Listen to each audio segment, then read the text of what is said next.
출애굽기 25장 22절 말씀을 통해서 예배 본질에 대한 하나님의 말씀을 함께 나누고자 합니다. 출애굽기 25장 22절 말씀 한번 같이 읽도록 하겠습니다. 한 절인데요, 짧지만 우리가 큰 소리로 한번 같이 낭독하겠습니다. 거기서 내가 너와 만나고 속죄소 위 곧 증거궤 위에 있는 두 그룹 사이에서 내가 이스라엘 자손을 위하여 내게 명령할 모든 일을 내게 이르리라. 우리 한번 좌우에 있는 분들하고 이렇게 인사했으면 좋겠습니다. 제가 종종 집회를 갈 때 자주 나누는 인사인데요. 지금 내가 보내는 이 시간이 가장 소중한 시간입니다. 한번 이렇게 나눠볼까요?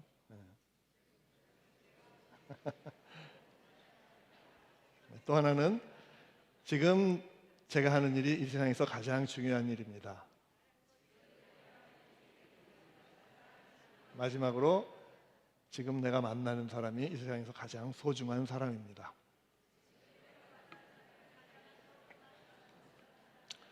네, 우리 예수님과 함께 2023년이 이렇게 매 순간 소중한 그러한 복된 삶이 되시기를 축복합니다.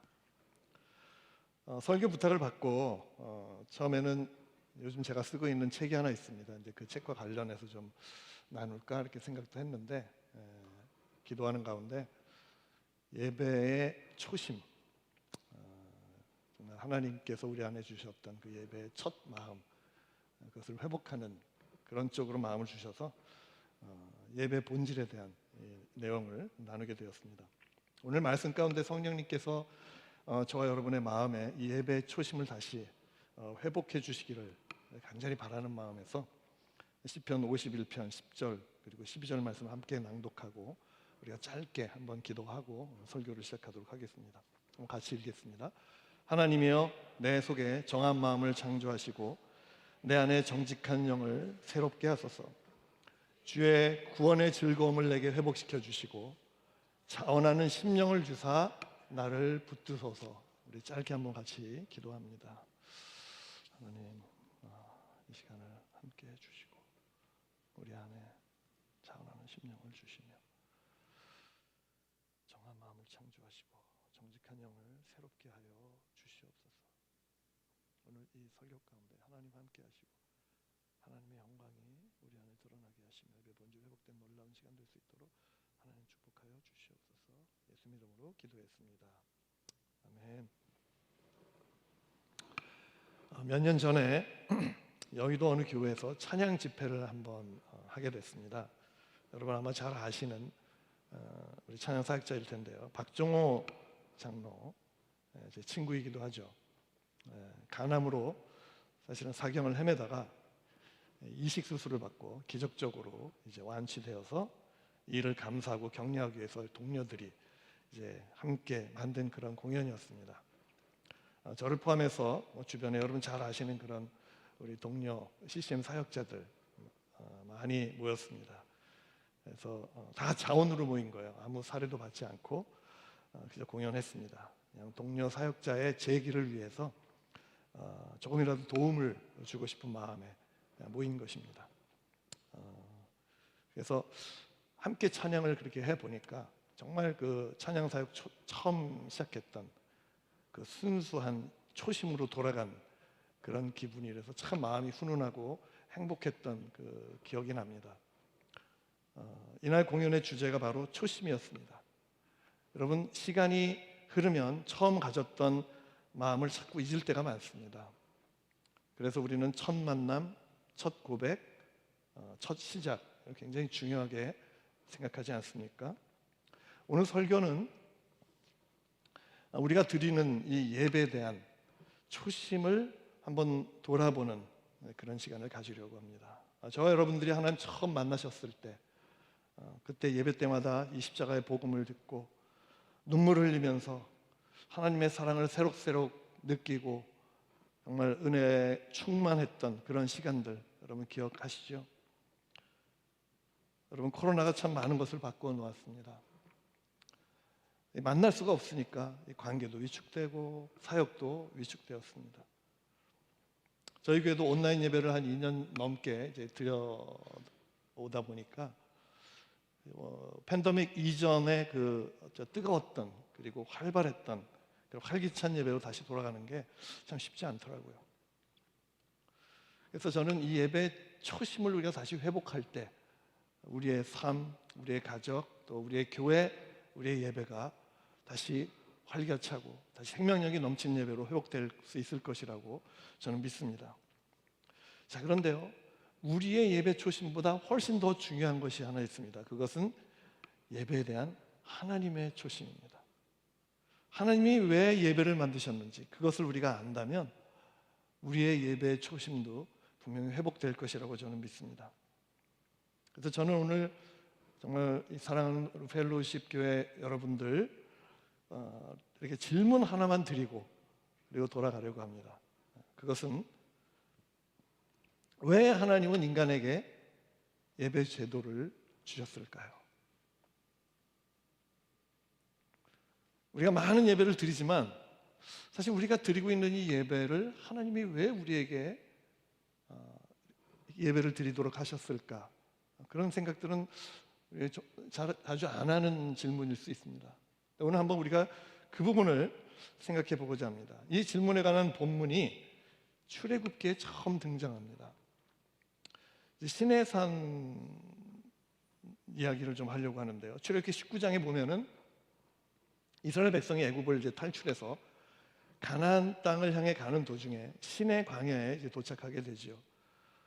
이때 이제 하나님께서 풀 한 폭이 없는 돌산입니다. 이 시내산에 강림하십니다. 거룩하신 하나님께서 임재하셨을 때 우레와 번개와 연기가 온 산에 가득합니다. 그 압도적인 하나님의 임재 앞에 이스라엘 백성들은 두려워 떨었죠.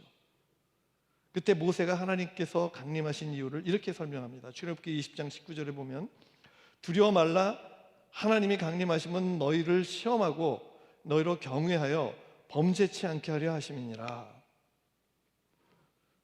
우리가 하나님의 임재 앞에 설 때 오늘 우리가 찬양할 때도 그 하나님의 그 영광, 하나님의 그 임재에 대한 찬양을 했는데요, 우리는 그분을 경외하지 않을 수가 없습니다. 그분의 그 찬란하고 의로운 빛 앞에 우리의 모든 죄악이 다 드러나게 되어 있습니다. 제가 군에서 예수님을 처음 만났을 때 예수님 한 분만으로 좋겠습니다. 다른 거 다 필요 없었어요. 너무 좋아서요. 늘 하나님 한 분만, 예수 그리스도 한 분만 묵상하면서 그렇게 군 생활을 했습니다. 근데 제대하고 한 3년 정도 지나면서 하나님 말고 이제 다른 것들이 슬슬 눈에 들어오기 시작합니다. 제 마음에 자리를 잡기 시작합니다.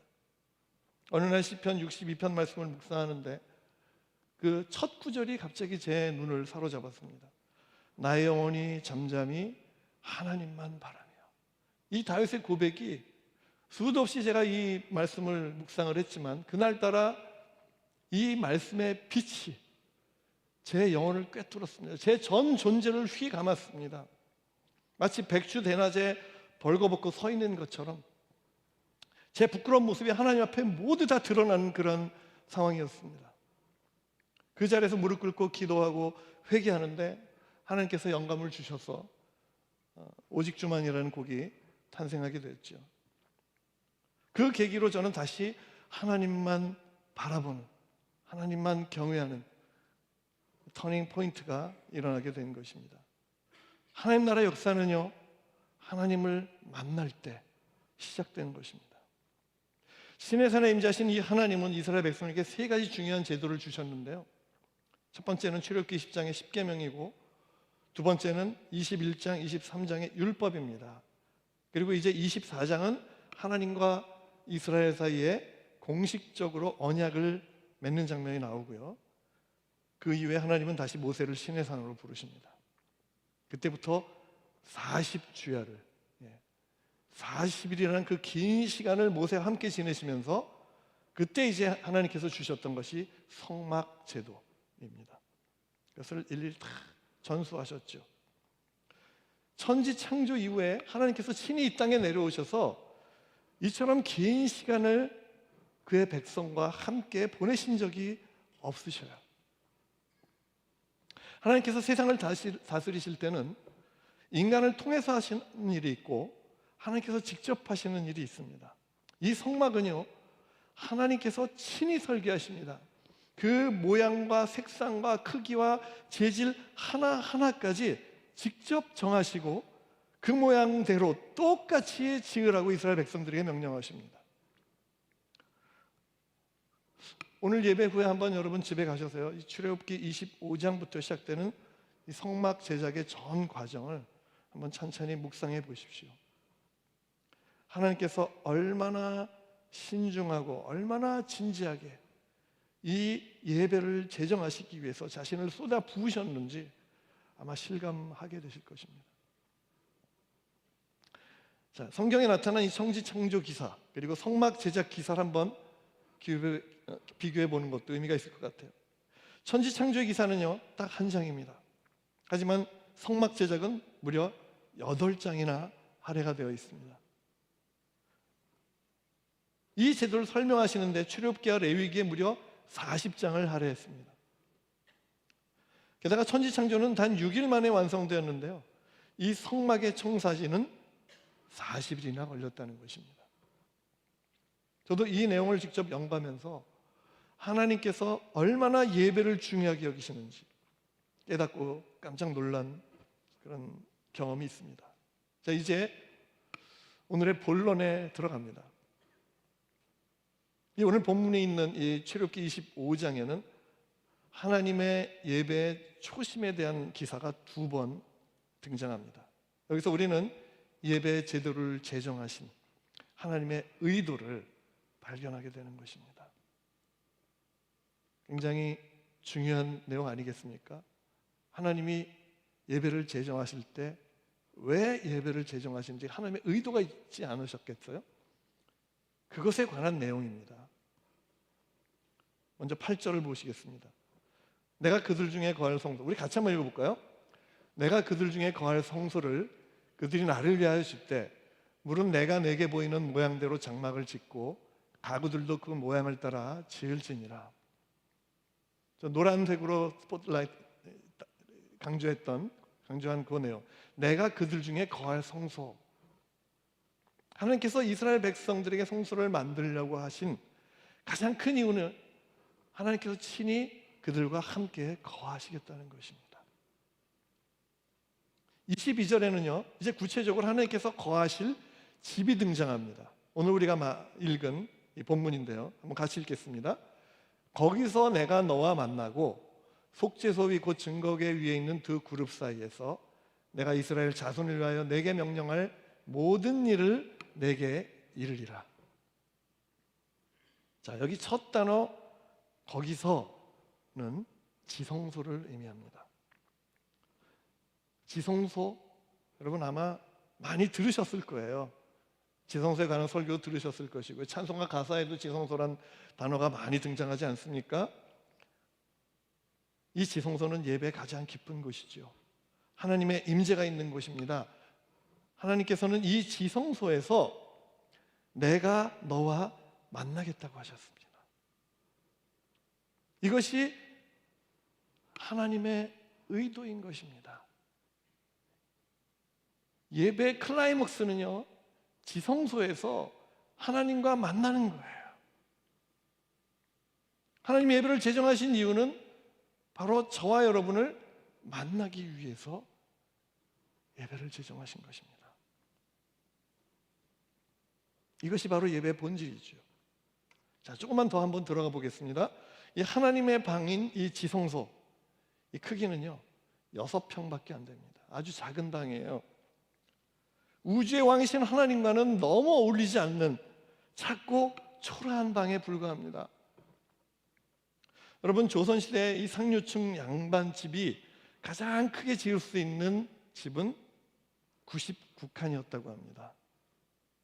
그런데 실제로 한국 최고의 부잣집은 강릉에 있는 선교장인데요, 총 102칸이나 됩니다. 하인들의 집까지 합치면 300칸이나 된다고 합니다. 지금까지 남아있는 한옥집 중에 가장 큰 집이죠. 이 정도는 돼야 하나님의 격에 맞지 않겠습니까? 그러나 하나님은 자신의 막대한 부를 자랑하기 위해서 뭔가 크고 멋진 집을 짓지 않으셨어요. 자신의 위대함을 뽐내려고 화려한 금은보화로 집을 치장하지 않으셨어요. 자신의 유익을 위해서는 그 어떤 시도도 하지 않았습니다. 수많은 천군 천사를 거느리고 자신의 권위나 위엄을 뽐내지도 않으셨습니다. 하나님이 원하셨던 것은 그저 2칸짜리 작은 집, 그 중에서도 6평밖에 안 되는 작고 초라한 방이면 충분했습니다. 왜 그러셨을까요?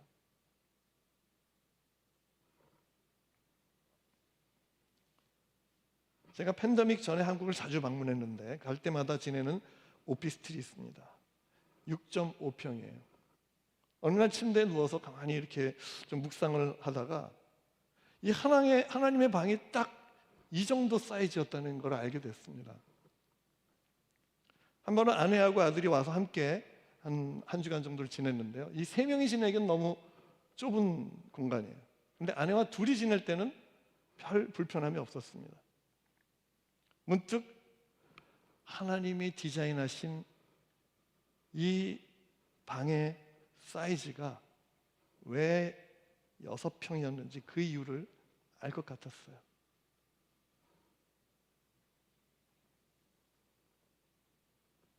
지성소의 크기는요, 그 이상 클 필요가 없었던 거예요. 22절 오늘 본문에 내가 거기서 너와 만나겠다고 했을 때 이 너는 단수입니다. 하나님의 관심은요, 한 영혼이에요. 예배 가운데 하나님께서 만나고 싶어 하시는 영혼은 수천 명, 수만 명이 모여있는 예배 공간에서도 하나님의 관심은 단 한 명입니다. 이것이 예배를 향한 하나님의 가장 큰 관심이자 최우선순위인 것입니다. 하나님에게는요, 이 세상, 아니 이 우주에서 가장 값진 보석, 가장 값비싼 그 무엇이라 해도 한 영혼과 맞바꿀 수 없을 만큼 한 사람 한 사람, 저와 여러분을 그렇게 가치 있게 여기십니다. 그래서 지성소가 클 필요가 없었던 것이죠. 그 안에 무슨 금은보화나 화려함으로 치장할 필요가 없었던 것입니다. 하나님의 형상으로 지어진 저와 여러분 그 자체가 최고로 값지고 고귀한 보물이요, 보석인 것입니다. 저와 여러분의 가치가 그렇게 소중한 것이에요. 왜 그렇습니까? 하나님의 형상으로 지어졌기 때문입니다. 그것이 죄로 인해서 다 죽었었죠. 그러나 우리는 예수 그리스도를 믿고 새로운 피조물이 됐죠. 우리 안에 성령님이 계시죠. 우리는 성령이 거하시는 성전이죠. 저 여러분 한 사람 한 사람의 존재가 얼마나 고귀한 존재인지 모릅니다. 우리 자녀에게 예수 그리스도의 그 영이 들어갔을 때 그 자녀는요, 세상에서 가장 존귀한 존재 아닙니까? 이 지성소 안에 있는 유일한 가구인 이 법궤의 존재 이유에 대해서도 잠시 우리가 한번 살펴볼 필요가 있습니다. 얼핏 보면 아주 작은 상자 조각에 불과합니다. 하지만 그 의미는 너무나 의미심장합니다. 법궤 위에 있는 속죄소, 이것은 우리의 죄를 용서해 주시는 곳입니다. 그래서 하나님의 은혜가 임하는 자리라는 뜻에서 시은좌라고도 합니다. 법궤 안에는 3가지 물건이 있습니다. 아론의 쌍난 지팡이, 십계명이 적힌 2 돌판, 그리고 만나 항아리입니다. 이 3가지는 모두 예수 그리스도를 상징합니다. 즉 예수 그리스도를 통해서만 하나님을 만날 수 있다는 것을 의미하는 것입니다. 자, 이 정도면 왜 하나님께서 직접 지성소를 만드셨고 그 안에 법궤를 두셨는지, 그 하나님의 의도가 무엇인지 여러분 짐작하실 것입니다. 하나님은 이미 수천 년 전에 이 성막 제도를 제정하실 때부터 예수 그리스도의 십자가를 통해서 누구든지 하나님을 만날 수 있는 길을 미리 계획해 놓으신 것입니다. 왜냐하면 하나님에게는 당신의 사랑하는 자녀들과 만나는 것만큼 소중하고 중요한 것이 없기 때문입니다. 이것이 성막 예배가 지닌 복음의 메시지인 것입니다. 그러므로 하나님의 이 예배 초심은요, 바로 예수 그리스도의 십자가를 통해서 우리 한 사람 한 사람을 만나시는 것입니다. 이것이 예배에서 하나님이 가지신 최우선적인 관심이자 예배 초심입니다. 이 본질을 놓치면 재앙으로 돌아온다는 것을 우리는 알아야 합니다. 보스턴에 있었던 실화를 하나 소개해 드립니다. 이 미국 장로교 풍습 가운데 아들이, 자기의 자녀가 유아 세례를 받으면 가정을 오픈해서 이렇게 파티를 하는 그러한 풍습이 있습니다.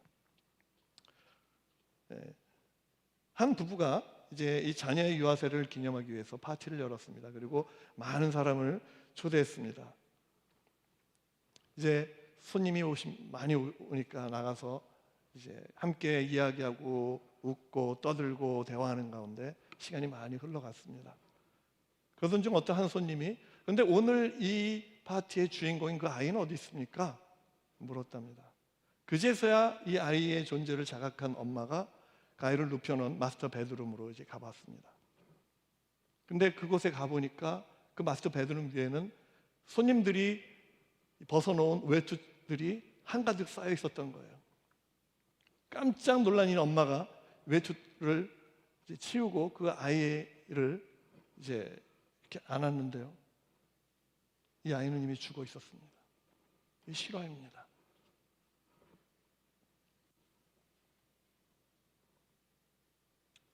여러분, 이 파티의 주인공이 누구였습니까? 아이 아니었습니까? 근데 이 파티를 주최한 그 부모조차도 이 아이의 존재를 까마득히 잊고 사람들하고 웃고 떠들고 대화하고 시간을 보내는 동안 이 아이는 서서히 죽어가고 있었던 것이죠. 여러분, 우리가 드리는 이 예배의 주인공 하나님 아니십니까? 예수 그리스도 아니십니까? 그런데 우리가 예배 드리러 와서 그 하나님과 예수 그리스도에 대한 관심보다 다른 것에 우리의 눈이 더 가 있다면 우리의 예배는 재앙으로 다가오게 될 것입니다. 서서히 죽어갈 것이고요, 영적인 재앙을 만나게 될 것입니다. 하나님은 수백 명이 함께 드리는 예배 안에서도 저와 여러분이 중심을 보시고 하나님을 기대하고 하나님을 만나기를 원하시는지 하나님은 기대하고 계십니다.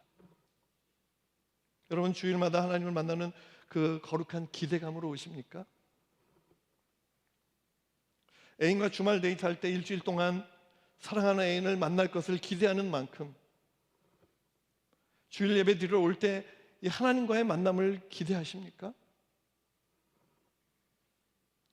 김남준 목사님은 하나님과의 만남에 대한 기대감이 없이 무의미한 예배의 형식을 되풀이하는 것은 하나님께 대한 기만이며 신성 모독이라고 했어요. 오늘 말씀을 통해서 예배 초심을 다시 한번 회복하는 저와 여러분이 되시기를 축복합니다. 하나님은 우리보다 우리를 더 만나고 싶어서 이미 수천 년부터 예배를 기획하시고 성막 제사를 제정하시고 이 성막의 모든 것에 예수 그리스도를 상징하도록 만드셨고, 예수 그리스도께서 이 땅에 오셔서 누구나 예수 그리스도를 통해서 하나님을 만날 수 있는 그 길을 활짝 열어놓으셨습니다. 오늘 이 시간에도 여러분, 예수 그리스도를 만나시기 바랍니다. 하나님을 만나시기 바랍니다. 그 하나님을 뜨겁게 사랑하는 그런 여러분의 삶이 회복되기를 간절히 바라면서 오늘 이 찬양을 한번 같이 부르도록 하겠습니다. 여호와의 유월절. 지극히 높은 주님의 나 그 지성소로 들어갑니다. 세상의 신을 벗고 주 보좌 앞에 엎드리리. 내 주를 향한 사랑과 그 신뢰가 사그러져 갈 때 하늘로부터 이곳에 장막이 덮이네. 지성소로 들어가는 우리의 예배가 회복되기를 원합니다. 하나님을 만나는 우리의 예배가 회복되기를 원합니다.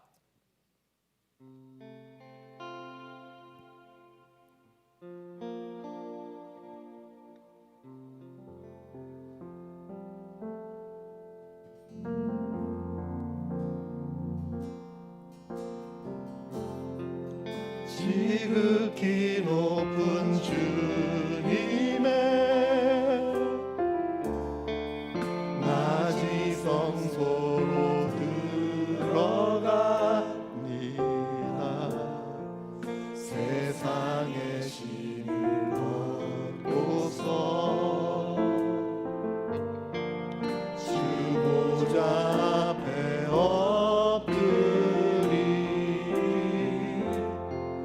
내 주를 향한 사랑과 그 신뢰가 사그러져 갈 하늘로부터 이곳에 장막이 덮이네. 이곳을 덮으소서. 이곳을 비추소서. 내 안에 무너졌던 모든 소망, 내 안에 무너졌던 모든 소망 다 회복하리니. 이곳을 지나소서. 이곳을 지나소서. 우리를 만지소서. 이곳을 만지소서. 내 안에 죽어가는 모든 예배, 내 안에 가는 모든 예배 다 살아나. 다시 한번 우리 찬양합니다. 지극히 높은 주님, 지극히 높은 주님의 그 지성소로 들어갑니다. 지성소로 들어갑니다. 세상의 신을 벗고서 주 보좌 앞에 엎드리리. 내 주를 향한 사랑과 그 신뢰가 사그러져 갈 때 하늘로부터 이곳에 장막이 덮이네. 아멘. 이곳을 덮으소서. 이곳을 만지소서. 주님의 빛을 비춰주소서. 내 안에 무너졌던 모든 소망 다 회복하리니. 이곳을 지나소서. 이곳을 지나소서. 우리 모두를 만지소서. 이곳을 만지소서. 내 안에 주어가는 모든 예배를 안에 가는 모든 예배 이곳을 덮으소서.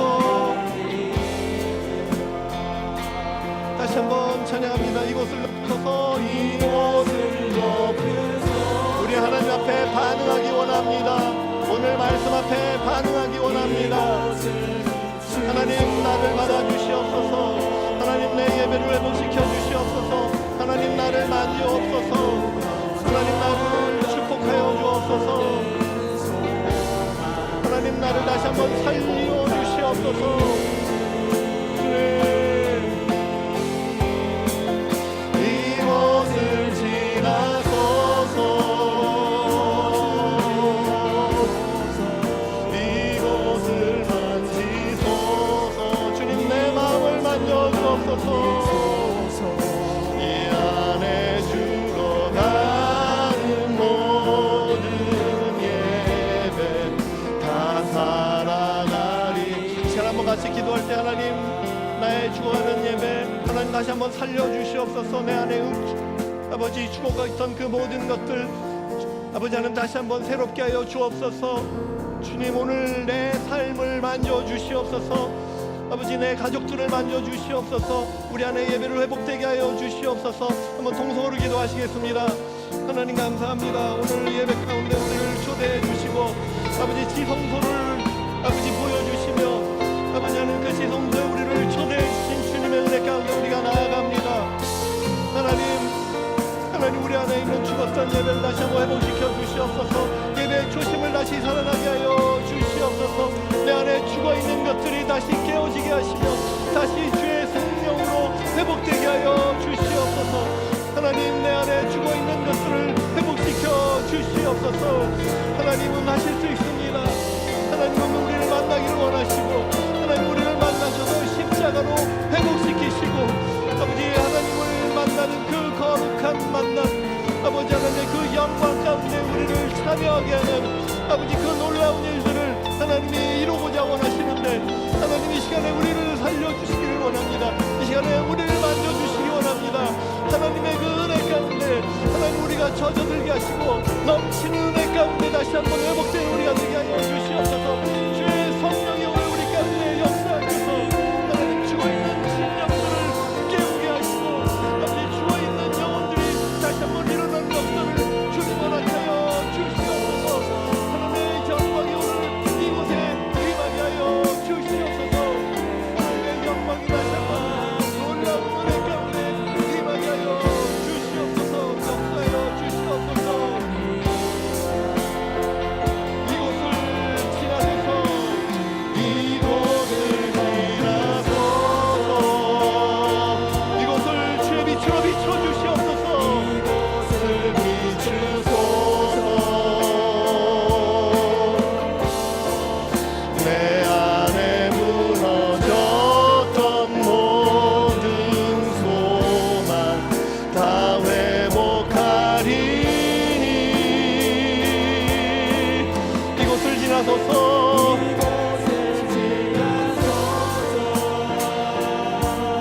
나를 만지소서.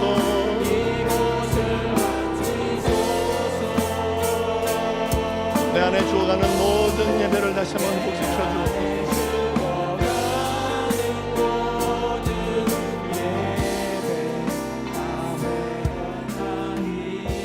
이 시간에 한 번 더 기도할 때는 우리 자녀들을 위해서 기도하겠습니다. 또 우리 가족들을 위해서 기도하겠습니다. 하나님 우리의 자녀들의 예배가 회복되게 하여 주시옵소서. 팬데믹으로 위축되어 있었던 우리의 심령들을 회복되게 하여 주시옵소서. 우리 가족들을 살려 주시옵소서.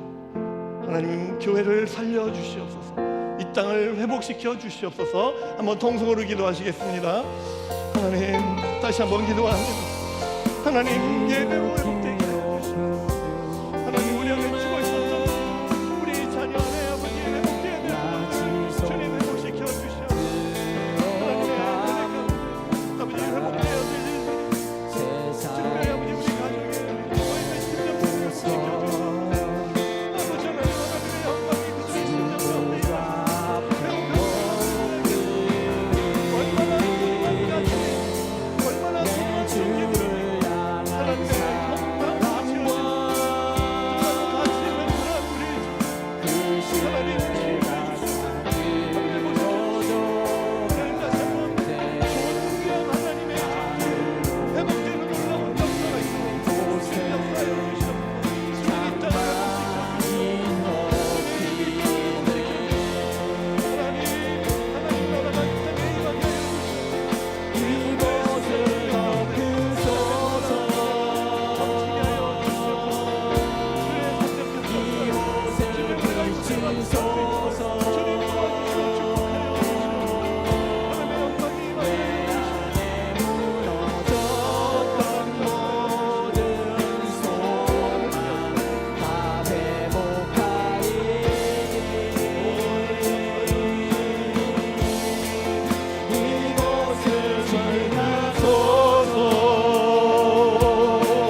예배 다 살아나리라. 내 안에 죽어가는 모든 예배 다 내 안에 죽어가는 모든 생명 다 살아나리라. 내 안에 죽어가는 모든 생명 다 살아나리라.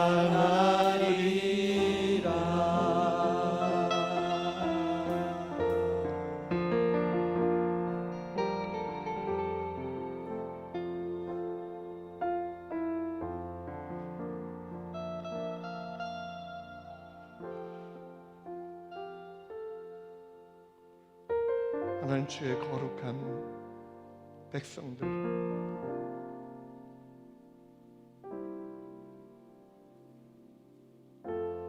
하나님을 만나기 위해서 오늘 이 자리에 모였습니다.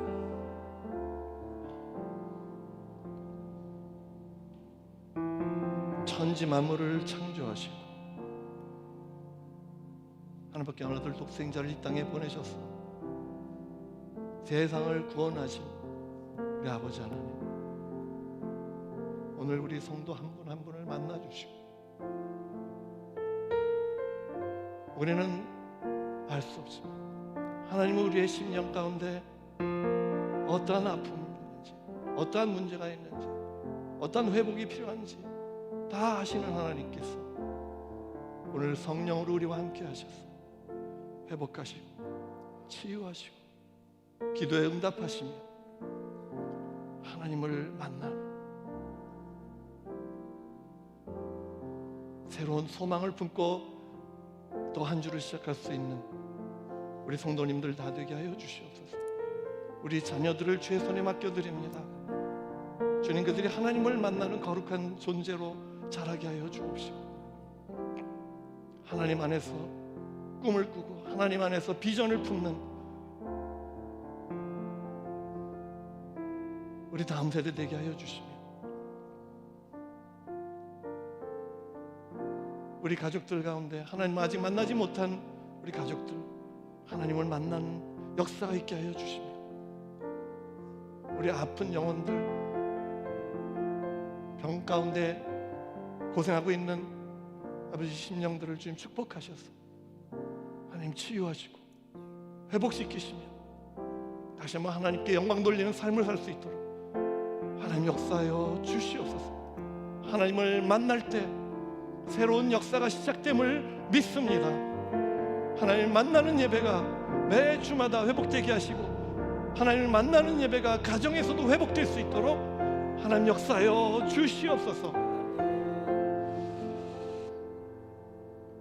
이제는 우리 주 예수 그리스도의 은혜와 하나님 아버지의 넓고 크신 사랑과 성령님의 위로하시고 교통하시고 충만하신 은혜가 하나님을 만난 예배를 회복하며 우리 심령이 다시 살아나기를 원하는, 우리 교회가 다시 살아나기를 원하는 이제는 모든 심령들 머리 위에 이제부터 영원토록 함께 하시기를 축원하옵나이다.